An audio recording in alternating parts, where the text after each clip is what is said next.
Okay, recording in progress. Okay, so now I'm recording. So this was our plan. Just gonna do some highlights and talk about the next steps. And for the people on the recording, we just were talking about how we hit 10,000 collections in the first 2.5 months. Most successful MycoMap project, or successful in the way of most collections, I guess, off the bat. Yeah, so far. So, yeah, we talked about how Steven made this post recognizing that. And then I was just going to talk about this post, which John made this. It's called an umbrella project on iNaturalist. So it just kind of compares different local MycoMap projects. So Michigan is that top one, and then we're right under it for BC. So yeah, have really collected a lot in a short amount of time. And that's really just thanks to everybody here who's gone nuts and gone out there and made tons and dozens or hundreds or over 1,000 collections, which is pretty amazing. Okay. So I pulled this screenshot earlier today. We have, yeah, coming up on 11,000 soon. Collections, just over 1,000 species, and we'll see how that shapes up once the results come back. And 99 people, yeah, my thing is I really would like that to hit 100 by the end of the year. I'm sure it will. Or else I'm gonna have to just like get one of my friends to make one collection and just push us over the top and fake it. But um, yeah, so these are the stats so far. And yeah, I check it every day. I'm sure lots of you look at it very frequently. It's exciting to see how quick it's been growing, which is cool. Okay. So this is like very preliminary. We have no results back and we're like highlights from the project. So I'm sure, there'll be so much more to talk about and see once we've got actually sequences back. And I'll talk about a bit later kind of the timeline we might be able to expect that on. But for now, I've had asked a couple people to just go into the project and pick out some things that seemed interesting or maybe just had really nice photos we don't have many observations of in BC, to just get to share them with everyone. Because I don't know, at the beginning, I was trying to really look in the project every day and see what was coming in. Eventually, it just started coming in so fast. I just couldn't I couldn't catch everything anymore. Okay. So here's one from Jared, of VMS. I think is, yeah, in Manning Park. So this trichoderma that has I think four observations. Maybe it was three or four observations in British Columbia, and it's a nice looking thing. Um, so yeah, it'll be interesting. I think it seems like from what I've read, this will sequence to this species probably, but yeah, not very common and definitely a cool find. So shout out to Jared. And Cam, I'm gonna pass it off to you when I get to the ones you put in, okay? Okay. That sounds good. So this one's from Marshall, and this is growing on I think the bottom of a maple leaf. So I just like these tiny, like cryptic, maybe often overlooked things. It'll be interesting to see what species this one comes back as. Going kind of speed here. Here's one from up sort of in more northern BC, and this is Alex, I believe is their name. Potentially, Marshall is saying potentially this is a Cudoniella. It's this cool looking jelly thing that was on like really wet and soaking wood. So yeah, it'll be interesting to see what the results come back as for that one because yeah, I don't know, but I've never seen anything quite like it, and it's a cool looking thing. And oh yeah, this is a cool Pluteus. Just this dark stem and really dark cap. This one was found by Estelle in near Terrace. So a very pretty one. And some people had just such amazing photos in the project too. And just like one thing that was really nice for me to see was just that, whether you're shooting on an iPhone or a really nice camera, everyone did a really good job documenting the fungi that they put into the project. Like top of the cap, underside of the cap, maybe a little bit of a habitat shot. So that's been really nice and really, yeah, fantastic to see. And I think, yeah, Cam, I'll pass it off to you to talk about these ones you pulled too. This one's awesome. Yes, this is one I've never seen. Cyathus stercoraeus. It's supposedly grows on dung, but it also grows on any rotting substrate. And it's another bird's nest. I'd love to see it sometime. And that was found by Q. Mulder. Um, Next slide. Oh yeah, I forgot you're not allowed to do that. And Laura found this one. When we find gallerinas, we often just call them gallerina. I don't know about the rest of you, but I found myself more hesitant to go all the way to species on a lot of these because they're going to be sequenced, and I know I'm going to be wrong. Uh, my experience with sequencing so far on about 70 sequences is maybe half of them I didn't get right. And but I think Allura's right on this one. It's a gallerina that grows in bogs.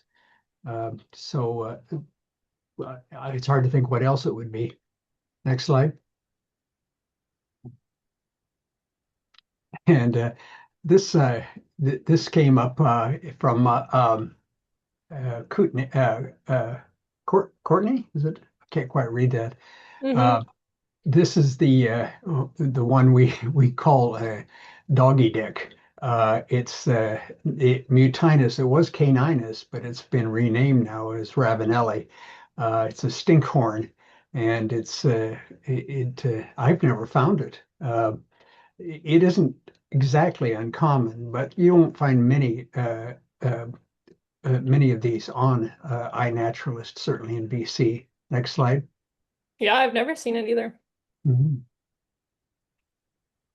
And this is one many of us have seen multiple times, but it's just breathtaking. The Mucronella flava, the yellow Mucronella, often it usually hangs on the underside of a rotting log.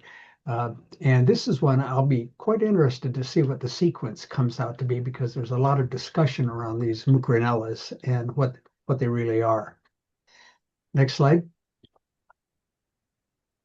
And back to it. Oh yes, let me just mention. I just did a little comparison just for the fun of it. Yeah, Laura's been watching the overall numbers. I've been watching the species count, and that just went over 1,000. Now that doesn't really mean that we found 1,000 species because we could be wrong about a lot of them. A lot of them that we've named are probably going to be something else. But then there are ones that are species that are not new, but they're going to turn out to be something else. But anyway, I did a comparison between the BC MycoMap project and the sequences found in Washington, Oregon, and California. And it turns out that 150 of our species up here have not been sequenced in any of those three U.S. states. So if some good fraction of these turn out to be actual IDs, we're going to make a fairly significant contribution to West Coast mycoflora. So back to Laura. Awesome. Well, yeah, thanks for doing that. That's interesting, Mhm. Cam. It'll be really cool to Mhm. see when we do get results, yeah, how that pans out. Yeah, and if anyone else, I just wanted to invite folks that if you have any observations of yours or other people's, I guess, in the project that you wanted to share, feel free to just dump a INAT URL of your favorite or a cool observation that we didn't highlight into the chat, so that people can take a look at them. So I'll just give people like a couple seconds here to do that, but that can kind of happen throughout if there are um, any specific observations that you're excited about. There are so many. There was a ton to choose from, and we could just go on and on. But once we get the sequences back, we'll compile some maybe more comprehensive lists of interesting things that have been found. Okay. So, just checking and seeing if anyone did share anything. Oh, Angelique shared that she's been doing a lot of microscopy, so that's awesome. So if you go to her observations, as well as field photos. You'll get to see some microscopy photos, which is always very helpful. Okay, well, I'm gonna start talking about this because I realized some people maybe know a little bit about what's happening with the process, and maybe some people have no idea because you are mailing your collections right now to me at UVic, and I was just gonna share a little bit about what actually happens after you mail them. It's not too much really, but just so you know. Right now, I am getting to do this work through the BC Biodiversity Program and the Starzomsky Lab at UVic, and we'll hear more about that in a minute. But when I receive your packages, and some days I receive a lot, I was looking through my emails, and I have this UVic email that I really don't use for that much stuff right now, and it's just a series of emails of the Environmental Studies Office going, Alora, you have a package, Alora, you have a package, Alora, you have a package, because I'm getting a lot of packages. This is like a big pile of the mail from like 2 days. By the end of October and early November, yeah, a lot of things were coming in. And when I receive them, I'm basically performing like a check to make sure that, things adhere to the protocol, they're dry, they have INAT numbers on them, they have the vouchers numbers entered. Everything's good to go, like slime molds are separated, they're in the right size bags, all that good stuff. And then if it is good to go, I basically am recording who sent in the package and approximately, I'm often counting actually, how many specimens you sent and just keeping track of all this data of what's come in. And then if I've checked it, it basically goes into this big pile to be ready to ship. So far, I've sent one package to Mycota, but I'm going to send another one either probably at the end of this week. So I've got a fair amount of stuff in the queue. Um, the first package I sent to Mycota was maybe like a little messy. I didn't get like a A+ grade from Steven, but now I know how to do it better, and I think I'll redeem myself with my next package. I have a photo of it in the works in a couple slides. But oh, I see some chat. People are sharing a couple observations in the chat, which is nice. These are some photos too taken at UVic. On the left is Abby Hyde, and Abby was my coworker this summer, and is now working kind of as like the collections person at the lab. So she's going to be helping process MycoMap specimens, and that's her with our box that we're packing. You can see on the left, things are looking pretty organized this time. We've really, yeah, upped our game. And then on the right, these are a bunch of students from UVic. So I myself had just so many specimens from this summer collecting that they were helping me process my specimens, and they also help process MycoMap specimens. So if you were somebody who sent me specimens and maybe forgot to put your INAT number on them, these are the folks who are using the voucher number to figure out your INAT number and writing it onto the slip for you, helping just organize everything, pack it, get it ready to go.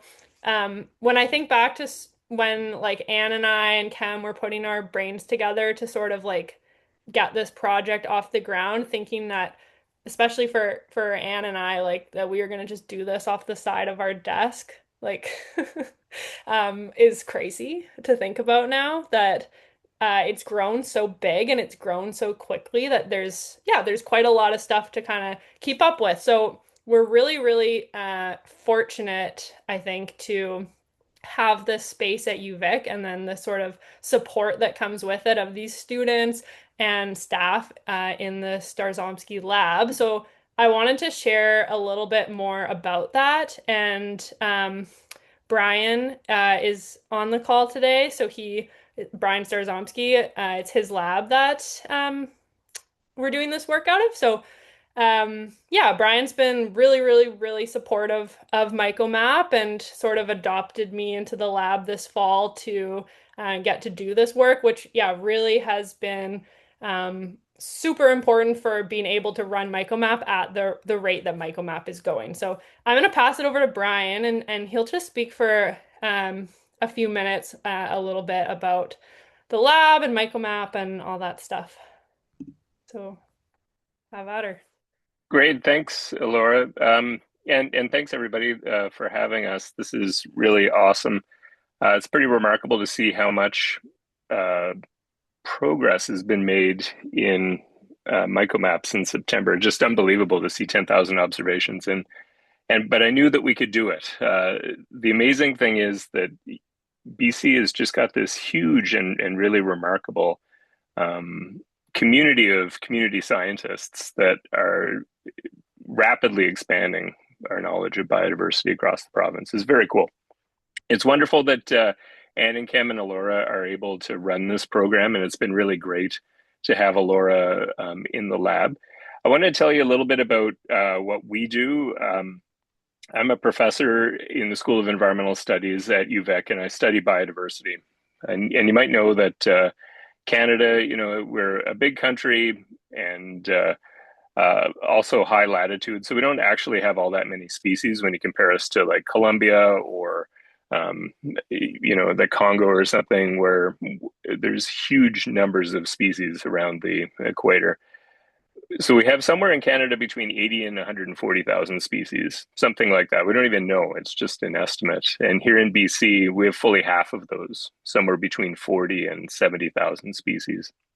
And so we've been running for the last 6 or 7 years now something called the BC Biodiversity Program in partnership with BC Parks and the Sitka Foundation, which provides some of the funding for this. John Reynolds, who's at Simon Fraser University, and you heard a little bit from earlier. And I run this thing where we hire a handful, usually 5 or 6 students to travel around the province in the best job in the world. You're just going out and spending all day in the most beautiful parts of BC, studying biodiversity, making observations, using iNaturalist as a database to record those observations and share them with other people. And you can see we're just about to hit 1 million observations in that program of over 12,000 species. And it's really remarkable. Laura, who is just doing a fabulous job of engaging with so many students at UVic and running this program in ways that are really engaging for people at UVic, was one of the people on the team this year. You saw Abby earlier. I see Aaron Springanotic on the call, who's also worked with us in the past. And John and I have been partnering with BC Parks to focus primarily on park areas, provincial parks, but all over the province. Because one of the things that we've noticed is that we have this remarkable community of observers in the province that want to really engage with better understanding biodiversity. Full community science, lots and lots of people doing this. But then there are some of us, like the folks on this call, that are really, really good and almost closer to experts, right, on these sorts of things.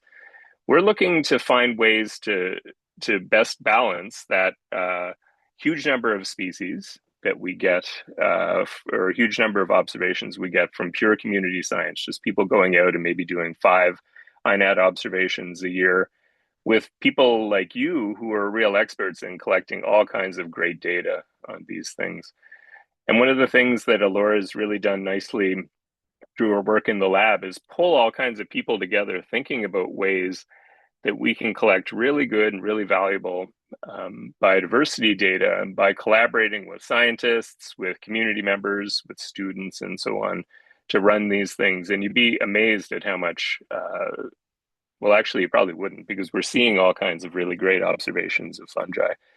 You'd be amazed, really, at how much great biodiversity data we're collecting across BC. This is fundamentally changing what we know about species in the province. It's setting up a lot of data for understanding better how the province is going to respond to climate change. It really drives our understanding of endangered species and their statuses and so on through CSIWIC. So it's really remarkable, and I'm really amazed at what Alora and Cam and Ann have done with this project. And it's been really wonderful to have Alora in the lab and see all the students doing great stuff with this. So that's just a little bit about what we're doing. We'd love to see you come by the lab anytime you want. This has been a lot of fun. Thanks, Laura. Thanks, Brian. Yeah, that's, I'm sure, like helpful context for people because the lab, the bio, this blah, blah, blah. Brian's lab at UVic has sort of become, yeah, a really important part of the project and creating the time and the space and the capacity to operate at this scale. So yeah, thank you. And let's see what is next. Okay. So with that in mind, like thinking about continuing to operate at this scale, some updates for 2026, mostly just small tweaks, to be honest.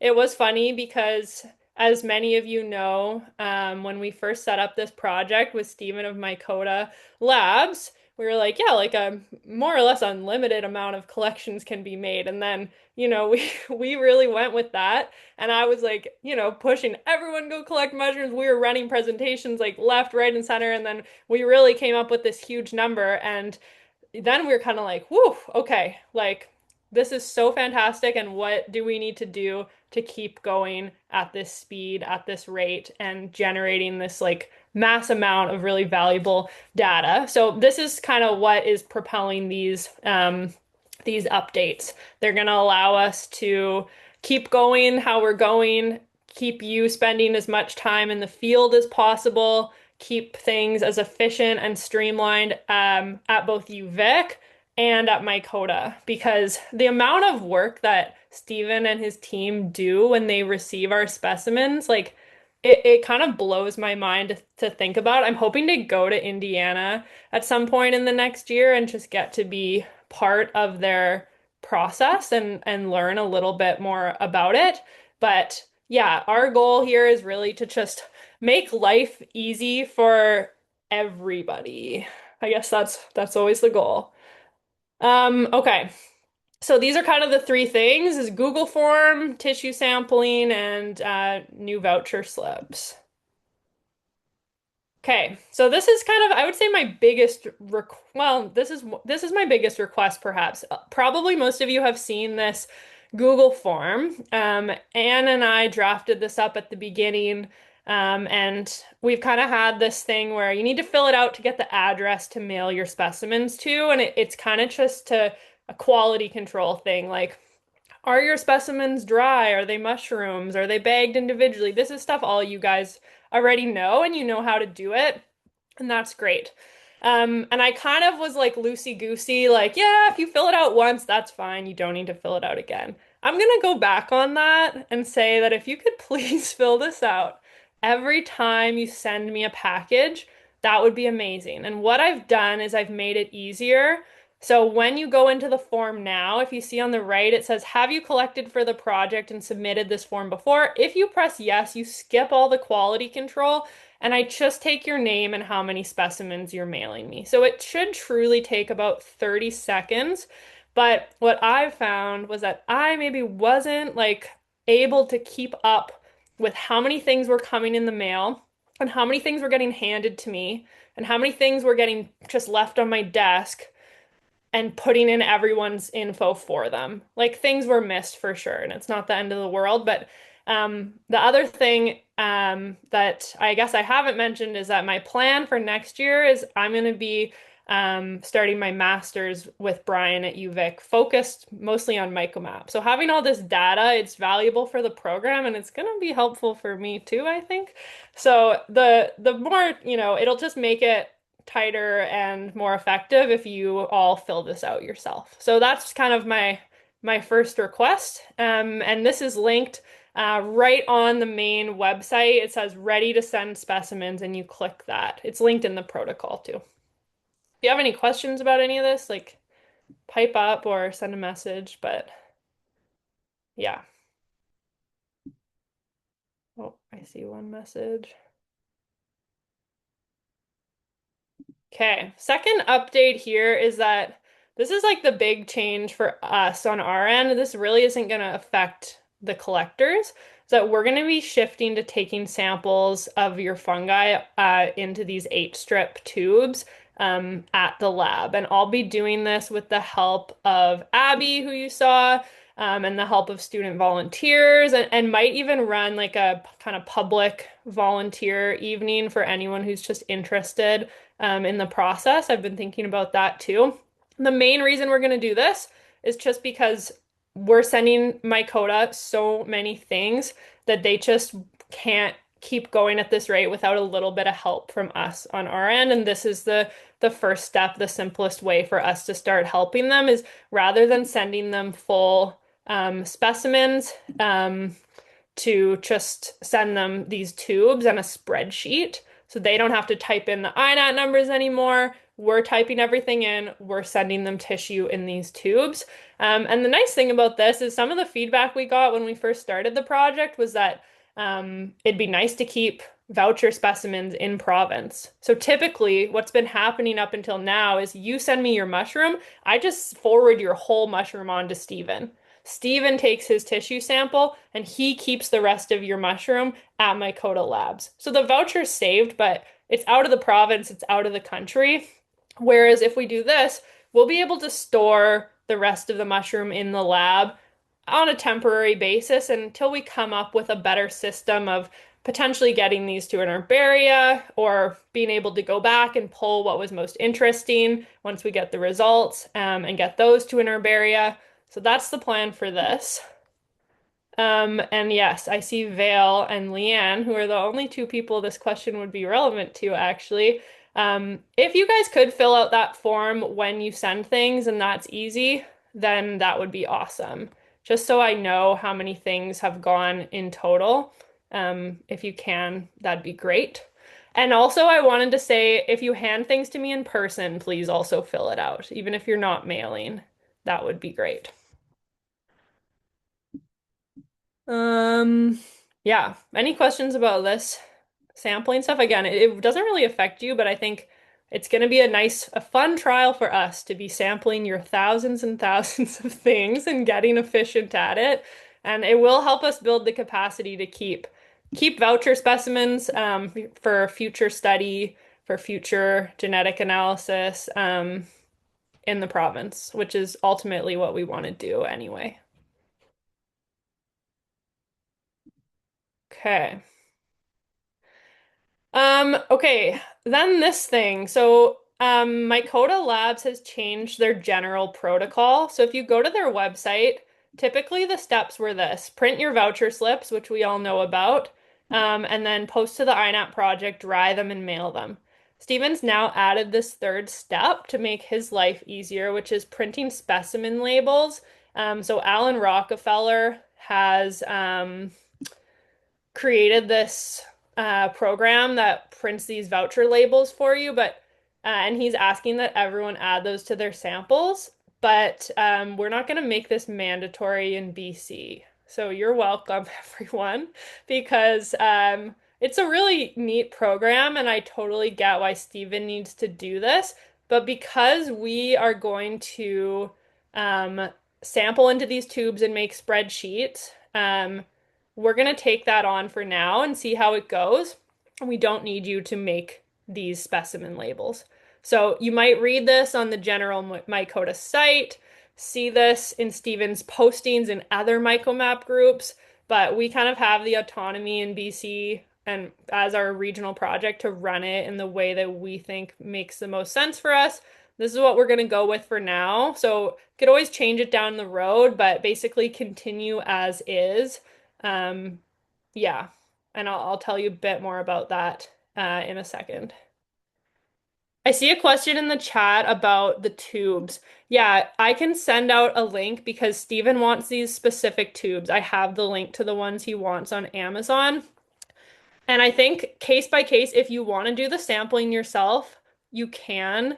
I'm still getting my own protocol sorted on how to best do that. But Emma, if you send me an email, we can totally get you set up to do it on your own.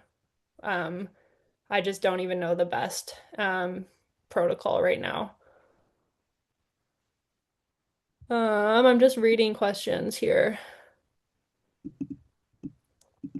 Yeah, so if I'll get to Leanne, your question in a second, and Michael, yours, the voucher slips are not optional. So the original slips that you've been doing till thus far, like just this slide is a lot of words and it basically means don't change anything. Just keep doing what you're doing. I put this in because you might have seen this mixed messaging because, a lot of the states are going to be changing to this system of having two things you print. You print one thing at the beginning, you match it to your mushroom, you dry it, and then you print a new thing once it's uploaded to iNaturalist. We don't need you to do that second step. So all of this will, the protocol isn't really changing here, is all this means. Sampling in-house, that's funny. I don't need you to sample it in your own house, no. That would be a bigger request. Um, And then, fun thing is that the field slips have changed a little bit. So if you go to generate a field slip as of yesterday, you will see that it looks a little different. And if you saw on the Facebook group, Stephen asked for some feedback. I'd sent him a list of things that I was hoping to see changed about the slips, and he actually changed them across for all the slips across the continent. So again, nothing really that's going to affect you too much here. We've got province represented on the slip instead of just saying state, so huge win for us. We've got the BC 25 part reflected in the top and also the bottom two parts, which kind of makes it more obvious that that has to be included on iNaturalist, and just some general rejigging. The main thing here is that we've got this QR code. So this really won't affect you folks, but because I'm sure some of you like to know these things, my lab mate Nathan had this really great idea to um, put a QR code. Well, I'd been thinking, how do we get a QR code on the original slip? Like, skip the double printing. How do we get this on the original slip? And this QR code should, I haven't been able to test it yet, pull via the voucher number. So that means if you upload your mushroom and you correctly enter this voucher number here, this QR code should pull up your observation. So if we get that operational on the scale we need it, that's going to be just fantastic. And that's part of why we don't need you to print the extra slip that Stephen is asking other people to. So I hope I hasn't confused anyone with all this information. It honestly is something I was thinking about like day and night for 4 days straight, like lying in bed, thinking about all this stuff. What's the best thing to do in BC? And then I'm like, here it is it all in like a minute and a half. So there's not much. I'm not asking you to change anything, but just to keep everyone up to date, that is sort of the update. Okay. I got a couple last slides here on what you can do to help on your end. Some of which are kind of just like reminders of the protocol, and some are other things you can do. So you don't need to read these because I have a slide for each one. Um, and I'll talk through them. And I'm just yeah, I can't keep up with the chat. It's going too fast.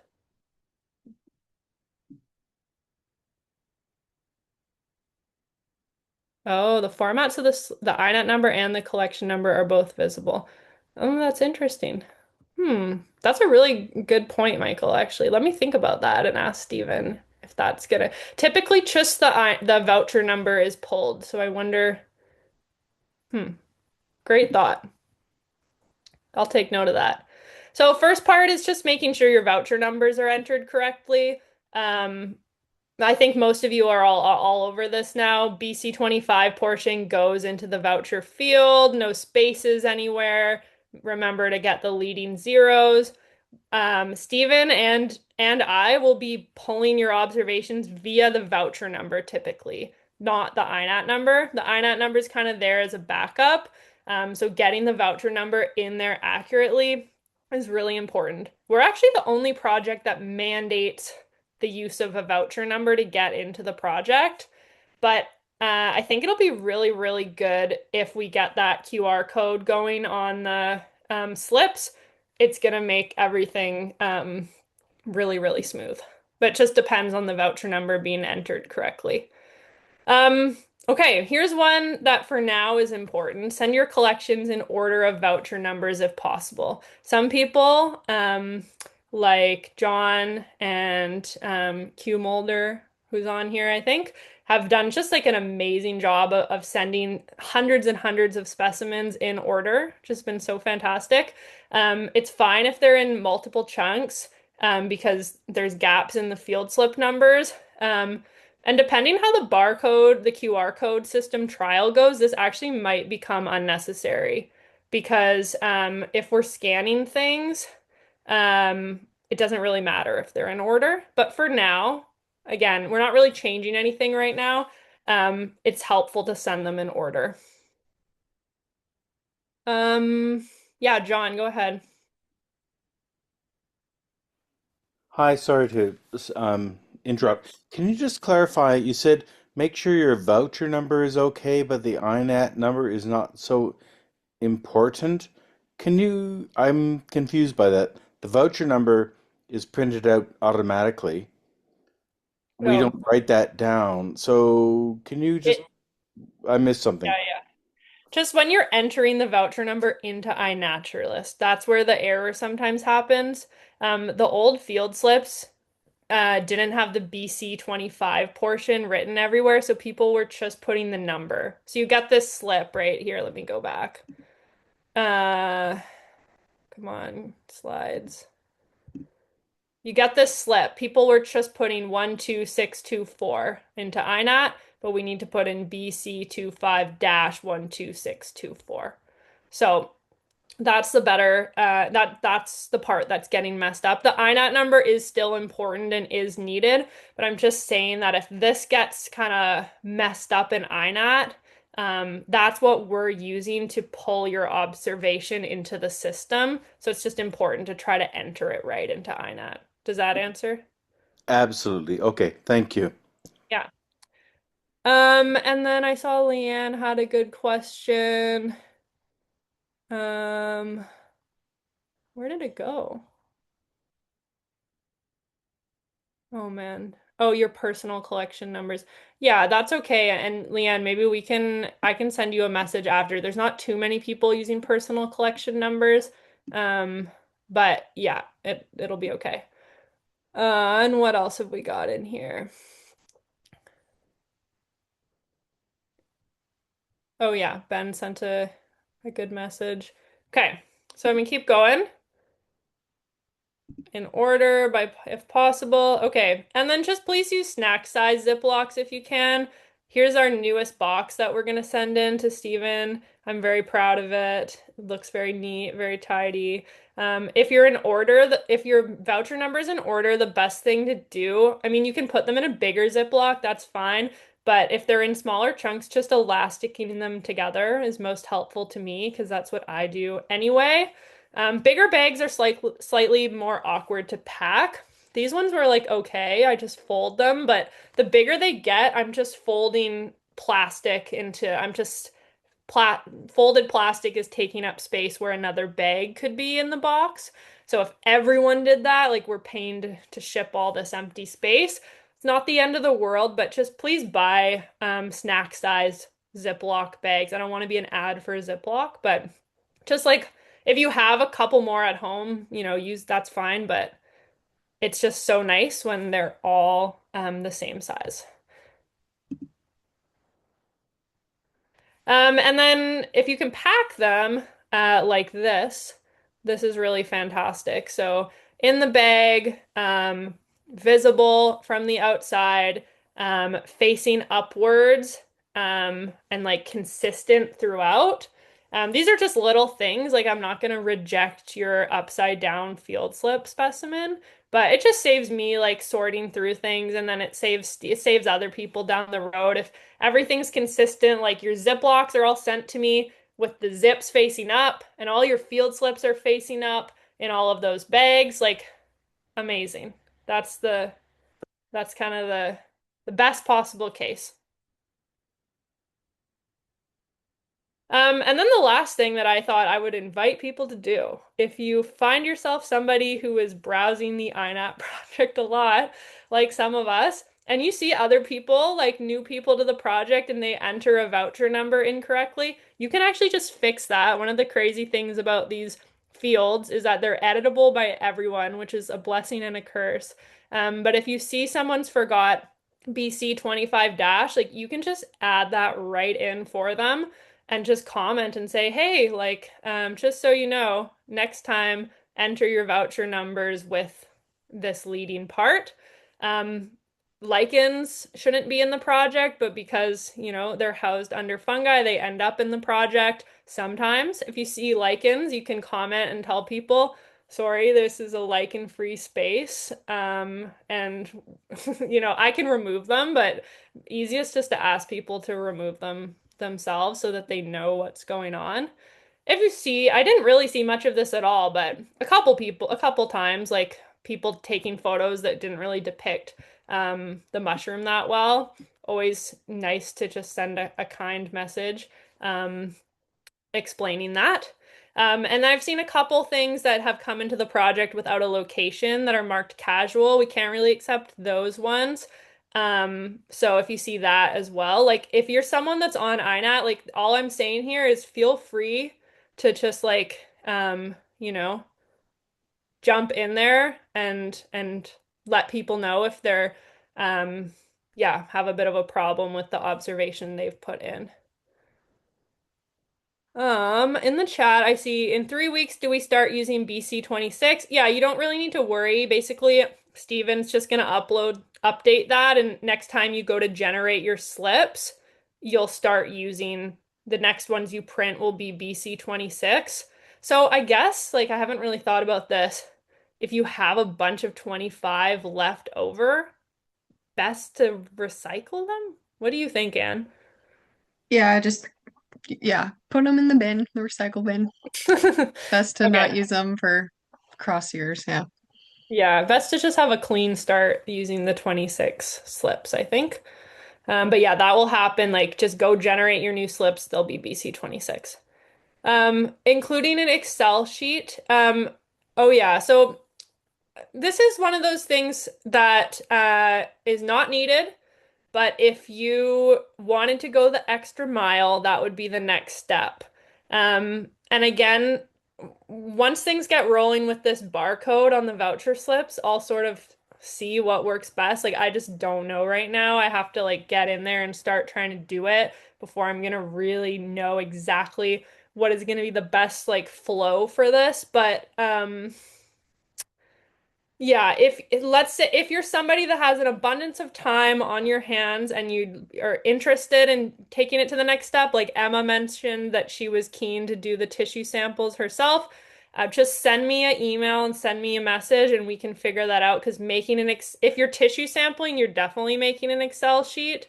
Um, and if you're able to make an Excel sheet of your voucher specimens in order, that would also be fantastic. You can pull them right off of INAT. It's pretty simple. I'm going to write this all into the protocol. I just haven't had a chance yet. So how about this? Once I get this all reflected into the protocol in writing, I'll post it to the Facebook group. I'll post it to the INAT project. It'll have specific instructions on how to do that if you'd like to go the extra mile. And then if you have questions, you can let me know. Sound good? Okay. So recap, because I know I've said too many things here. The necessary things are basically enter your voucher numbers correctly. And the Excel sheet, if you did make one, would have voucher numbers and INAT numbers, both of them, to answer the question in the chat. But okay, so necessary things, you're putting your voucher numbers in. You got the BC 26 part. You got snack size Ziploc bags. Your slips are face up, and your voucher number is visible. I know it says INAT, and Michael had that question. I will look into that. Not necessary, but very helpful is specimens in order by voucher number. This is, I would say, like recommended. Me and Abby had this like sorting of voucher numbers for our last shipment to Steven, where we were sorting yours into order. It doesn't take that long, but it's nice if they come in order. And then a spreadsheet with your voucher number, which is what I was just saying. I will put instructions into the protocol. Printing QR codes is not necessary. If you are Vale or Leanne and you are sending straight to Steven, it probably is necessary because you're sort of just adhering to his lab protocol rather than mine, I guess. Does that make sense to everybody? This like tiering of requests. Oh, and I should have put Google form. Oh my gosh, filling out the Google form. Okay, I'm gonna assume the silence means it makes so much sense. Okay. So, um, Angelique just asked an extremely timely question here. How long before results come back? Approximate timelines. So the first part of that is that a lot of your stuff sat with me at UVic for a couple weeks, for a month. And like I said, I've sent off like 3,500 things. I'm sending off another 1,500 things probably on Friday. I asked Steven recently, what is the approximate queue at Mycota? He said 3 to 4 months. Right now is their busiest time of the year. They've got stuff from the fall Continental Myco still coming in. So he told me that like maybe mid-November. So December, January, February, March. Hopefully, our first box of things is sequenced. And then if for those of you familiar with the process, um, that doesn't mean that our results are automatically available. Things are sequenced. They then need to be interpreted by a human, essentially, and posted to those individual observations on INAT. And that's called sequence validation. I have been trained to do it, although I need a lot of practice still. But I've been speaking with Steven and also Hart Singer of DNA NAMA committee about running a training for people in BC who want to learn how to do their own sequence validation. The basics of it are relatively simple. It gets more and more and more complicated, but we can get everyone trained on the basics, and that will be extremely helpful. Everyone who wants to be. So, Anne had this awesome name, the SVVS, Sequence Validation Volunteer Squad. It's actually a mouthful. That's why we gotta call it the SVVS, I guess.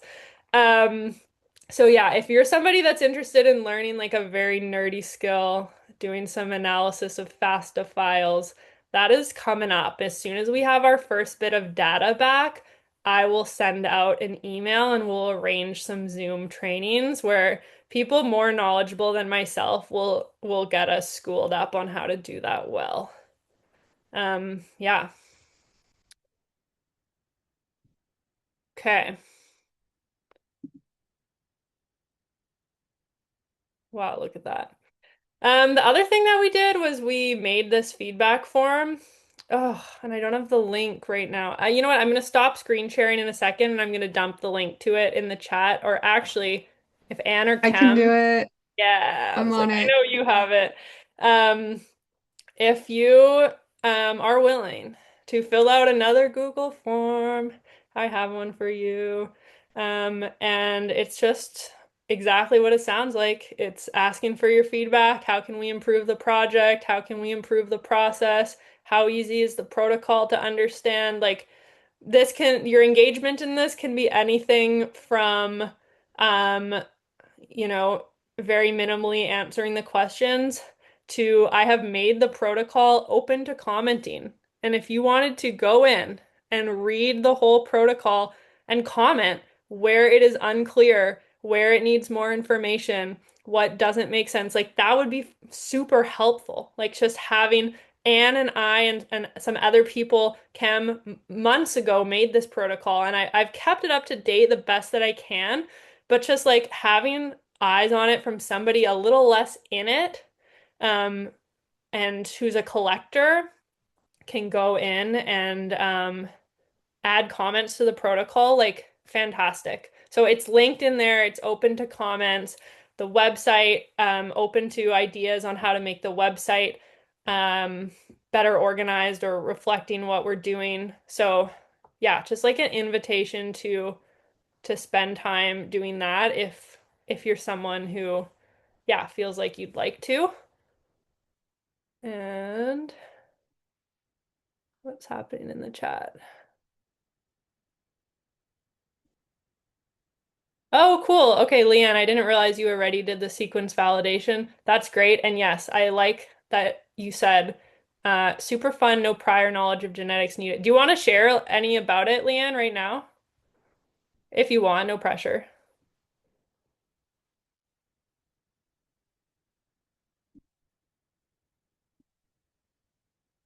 I also did the training with really no prior genetics knowledge. And right now, the sequences are validated from people, volunteers, people like us all over the continent. So it's just, yeah, it's not experts. Oh, there you are. Here we go. There's my camera and my voice. Yeah, I took the training with Hart in the spring, and it's a whole lot of fun. You get the raw data, you put it into a cool program that helps you make sense of it. You refine it a little bit, and then you see if it matches to sequences that are collected all around the world. And Sorry, I'm here too. I was looking at your camera thing trying to cut me out of your background. yeah, Hi. yeah. Sorry, this is Alex. Alex, I'm Alex Rutan. I worked with Mycota for about a year last year, doing a bunch of the sample processing, the kind of stuff that you're mailing off to Mycota right now to do. So I know a lot about the processing that they do to the samples after it gets to the lab. but it's really fun to learn And I know how to validate. how to do the validation because then you can look at your own sequences. You can look at other sequences that in areas that you're familiar to or in genuses that you're familiar to, and then you can learn all sorts of new species that you didn't even know existed, and it's really fun. It's a great way to spend the months when the snow is covering the ground and the fungi are doing sorts of cool stuff under the snow, but kind of inaccessible to us. Yeah. All right, thanks. Yeah, thanks for sharing. That's a good testimony. And yeah, um it's like it felt intimidating to me, but it actually shouldn't. It's like it's meant to be accessible to everyone to learn. So anyway, keep a eye out and we'll send something out about that. And it'll be fantastic to have people like Leanne and Alex who already know how to do this. Like I need help. So yeah, we're lucky to have people that already know how. That's great. Okay. Woo! Okay. Wow. We have gone through it. It's exactly 8 o'clock. I can't believe it. That is my last slide. And it says thank you. So I'll say thank you. Um, yeah, it's great to have so many people here, and thank you for bearing with me through all those like requests and updates. It just felt like it's nicer to just communicate them like verbally than all my like onslaught of posts and um yeah, like INAT blog things. Um so thanks for coming. And yeah, like Anne, Kem, do you have anything to add? Oh, Shannon wants to know. Yeah, what if you have questions, throw them in the chat. We'll stick around here and answer them and we can discuss anything that hasn't been discussed. And Anne sent the Google form feedback a while up. I'm sending it. Can we pin messages in here? Maybe not. I don't think so. I tried earlier. Okay. I'm trying. Oops. Anyway. Yeah, so that's in there if you're willing to fill it out. Like, I will read everything that goes in there. And so many of the suggestions that people have already, like, so many of the changes we've made have just been suggestions from people. Like, even Michael being like, ew, you fold it, you can't see. Like, I didn't think of that. So, your suggestions are very helpful, certainly. Um, Okay. Well, that's like formally the end of our plan, and I'm just gonna start answering questions in the chat here for folks who have them, but feel free to head out whenever. And yeah, just thank you so much. I feel so lucky to be getting to coordinate this project with some great people and to live in BC where we have so many keen fungi people. So thanks. Okay, Shannon, what is the financial situation? Did we need to find more money? Yeah, like we do eventually. I think it's not that pressing right now. I talk to Stephen pretty regularly now, and he has communicated that the more important thing is us taking on some of this labor of sampling tissue. So the fact that I've agreed to do that with the help of Brian's students in January, I think has sort of for now made everything feel manageable. Definitely come next summer when we start to kind of think about renewing for the year, we will need more money. And Kem had the idea of like starting a crowdfunding thing of some sort and hitting up the mycological societies for people who might have extra funds that they want to direct to something like this. And that's in the works. Maybe we can talk about it at the SWIMS board meeting. So yes, money will be needed eventually, but not urgently. Are slides available to look at? Sure. Yeah, I can totally send a link um, with the slides or post them on Facebook or something. I will do that. Thank yous, thank yous. Yeah, more submissions from the Caribou, more submissions from the North in general. It's really on my radar next year with the biodiversity program that John and Brian run and that Brian was talking about. Um, I'm planning to get up there with the team into the North, specifically thinking about mushrooms and collaborate with some Northern Mycological Society folks. So if and when we do go up there, um, I'll let everyone know. But the other thing too is just like building local capacity to train people. And yeah, if you're somebody up there who like wants support in like running a MycoMap workshop yourself or like working with me to do that or working with anyone here to do that, email me and we can talk. Um, Laura Adamson said thanks, folks. I don't remember writing that, but that's okay. Making merch. Okay. Hannah wants to rep some MycoMap merch. Maybe we were maybe gonna make stickers, but we can't really charge people enough for stickers to make a big dent. Um, Great thought, Hannah. Let's think on that one. I would wear a MycoMap shirt too, for sure. Get a MycoMap tattoo. Merch, merch. Okay, I'm caught up on the chat. Very active chat, you guys. Google feedback form. Near the end, it states option one. Likely, I just made an accidental question that I didn't delete, is what I'm thinking, Korean, to your question. You could ignore it. Yeah, I'll go fix it in a second. Okay.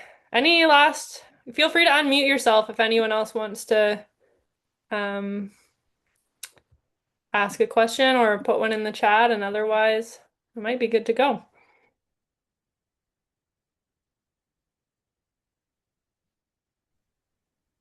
I have a question, Alora. Mm-hmm. I wasn't able to attend the first little bit, so maybe you already talked about this, but I'm just wondering if there's some guidelines about specific genus that you're looking for. I noticed that we're getting like a whole bunch of certain kinds of mushrooms, but is there any guidance of what ones that you're hoping to get? No, there is zero guidance on that, kind of on purpose. Um, Someone asked me this on Instagram the other day, and I've been meaning to make a graphic about it. Like, how do I know what to collect? And the answer is you don't, and you can collect anything. Um, because basically we're in the initial stages of this project, like any and all data is valuable. So even if you collect a super common mushroom, it might not have been ever sequenced in that region of BC before, or maybe it had some genetic diversity that we didn't know about.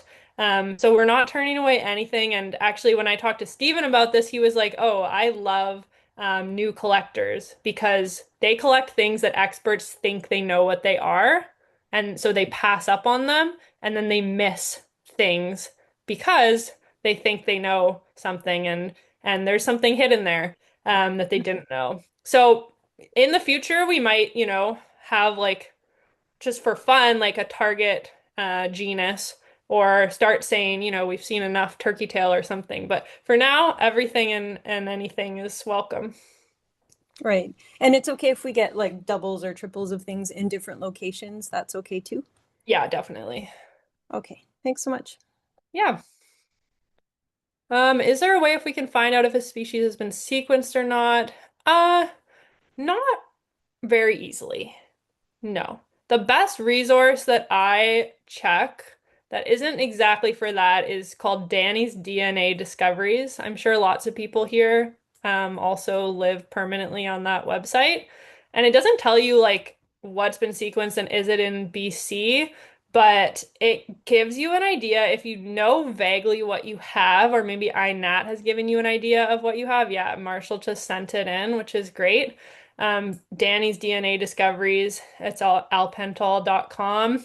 Um, you can just read through and see like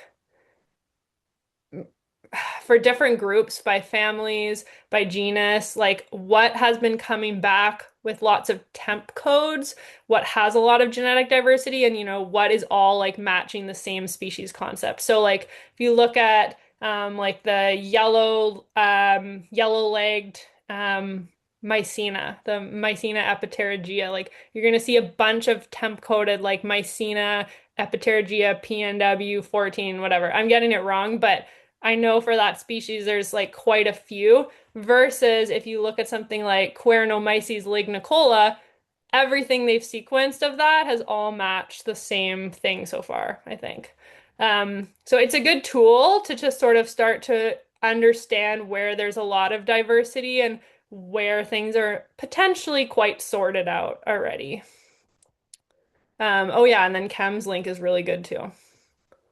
You can see what's been sequenced on iNat, but yeah, it doesn't show you um it just shows you what's been sequenced through iNat or and uploaded to iNat and not like in other databases. Okay.